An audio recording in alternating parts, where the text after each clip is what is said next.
What's going on, everybody? Welcome back to the channel. Just getting on here to talk about a recent Steelers signing. Pittsburgh just signed Cordarrelle Patterson to a 2-year, $6 million deal, according to various reports. Of course, Patterson spent the last 3 years of his career in Atlanta, was one of the free agent signings that Arthur Smith, kind of brought along with him when he took the Falcons job. Has been pretty productive. Of course, Patterson, a former first-round pick from Tennessee, really started out his career at the receiver position, which is where he played in college. But really, like what Patterson's done has become like one of the best, if not the best, kick returner really that we've ever seen in the NFL. He holds the NFL record for kick return touchdowns with 9. He broke that record 2 years ago against Chicago. So Patterson's always a guy that's been extremely reliable in the kick return game, and I think that that's where probably he provides the most value or the most impact for Pittsburgh next year. Over the course of his career, he's averaged 29 and a half yards per attempt, extremely solid. Like I said, 9 kick return touchdowns. Of course, I think it's probably not a coincidence that the NFL announced today that the kick return rules are changing a little bit. So we're going to see like more of like the XFL and some of the other leagues, that type of style of return. They're trying to make the game, safer, reduce the amount of injuries, and also like provide a little bit more value on those types of plays. We've seen a lot of, touchbacks, very few big splash kick returns over the past several years. It's been one of the phases of the game that's kind of been phased out a little bit.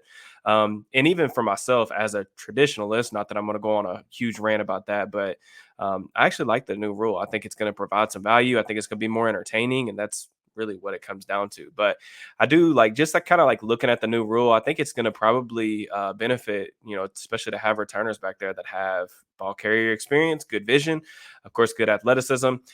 Patterson's 33 years old now. He just turned 33 in March, I believe.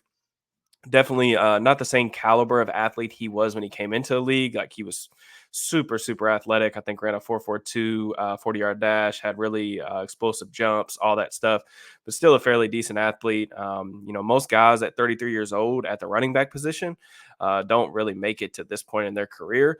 But I think the one thing about Patterson is, there's just not as much maybe wear and tear on his body in terms of like some of these other guys. He's only racked up about 500 rushing attempts. You think of some of these bell cow type of running backs that we've seen get to this point in their careers, and they've already racked up 1,600 plus carries. You think of Derrick Henry over 2,000 carries, guys like that. Patterson doesn't have that type of wear and tear on his body. His really most productive season as a runner was in Atlanta in 2021. The first year Smith was there, he had 618 yards, 6 touchdowns. Well, actually in 2022 had 695 yards, 8 touchdowns. So only 2 years removed from that. Of course, the Steelers have Najee Harris, Jalen Warren, already got a really dynamic 1-2 punch. But we know Arthur Smith, he's gonna want to run the ball, man. Like this is going to be it's going to be a run heavy offense. Like that's where their priority is going to be. That's where Smith's philosophy really lies. So I think bringing in a guy that is familiar with the system and also has some versatility to him in terms of being able to help out on special teams. He's a guy that's also like he covered punts. I remember like before he came to Atlanta, he was covering punts a little bit and was pretty solid at that. I remember that when he was a free agent back before he went to the Falcons, kind of highlighting that as kind of an underrated kind of aspect of his game. I'm not really sure, probably won't do that. I know a lot of people on Twitter, like after I was kind of talking about the signing a little bit, asking me about is he going to return punts? What's that situation? Like Patterson's just a kick returner. So I don't think that he really factors into the equation.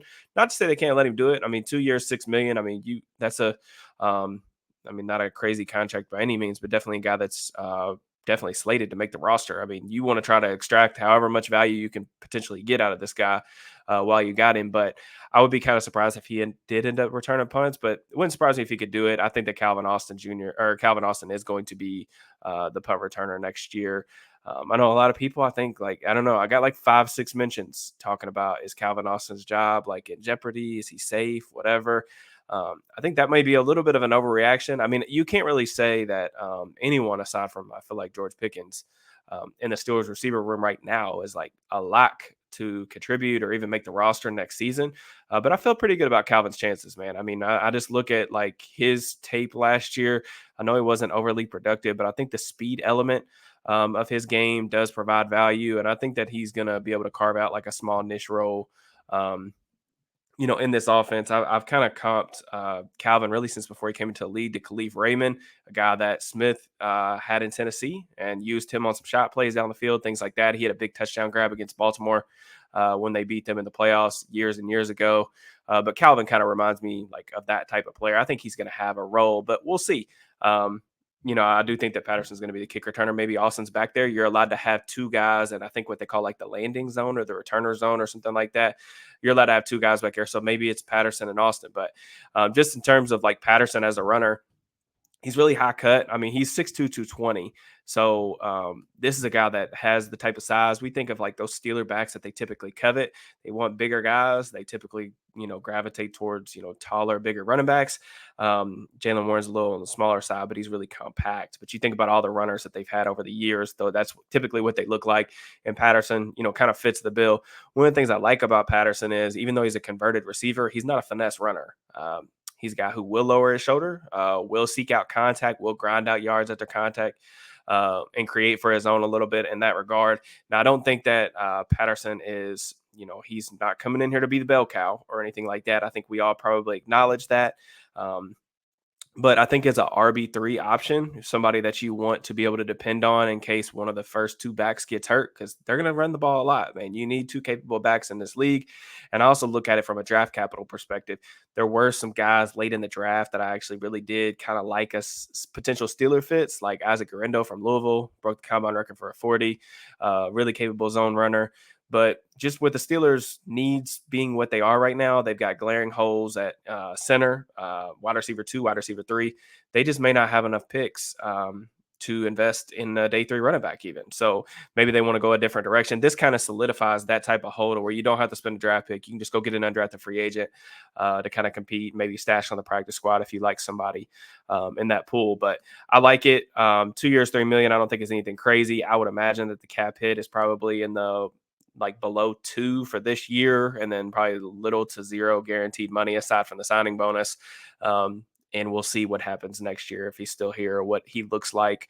Coming off a season, he only had 50 carries, 180 yards, averaged 3.6 yards per carry. That was down significantly from 2022, where it was 4.8 yards per carry. I think it's probably not one of those situations where like his athleticism has just drastically fell off a cliff or anything like that. Just for me studying Arthur Smith's offense, I've done, YouTube videos on that on this channel, and just watching, like learning about how they teach their blocks, their combos, things like that. Their offensive line just took a massive step back this past year, man. I mean, like even like I think some people were probably underwhelmed by what Bijan Robinson did, what Tyler Algier did, considering that they were just this absolute powerhouse in 2022, and it just wasn't that way this year. So I don't want to say that, especially 50 carries. I mean, it's just such low volume. The only thing that really I think concerns me a little bit, or I wouldn't even say concern, but thing to note is, Patterson did come out like late in the season last year, was, talking about, he was a little upset at his lack of touches. I think it's like week 13, week 14, he didn't even touch the ball at all. So, coming here, I assume that they have had those conversations and he understands what his role is going to be. He's not a guy that's going to get very many touches, especially on offense, just because the Steelers have two good running backs right now. They just are not going to need him to really contribute a ton. But former receiver, soft hands, you can use him a little bit underneath as a check down option to create some yards after catch. He's reliable in that regard. He's not a receiver though. Like I know some people are asking, like, could he be an option in terms of like receiver depth? He's not that player, especially at this stage of his career. He hasn't been used that way in a long time. And I honestly think, I think it was like New England, Chicago area was really like when his kind of career kind of took off a little bit. New England started using him as a running back. And then I felt like, Chicago did it a little bit. And then Atlanta really is where, he kind of peaked. So, but an interesting addition, a cool name, a cool story, really good kick returner. That's where he's going to bring the most value. I appreciate you guys, as always, tapping into the channel. Drop me a comment. Let me know what you guys think of the signing. Let me know what you guys, think of the Steelers offseason so far, all that good stuff. As always, I will check you guys later. Just make sure you like the video, subscribe, turn on notifications, all that good stuff. Peace and love.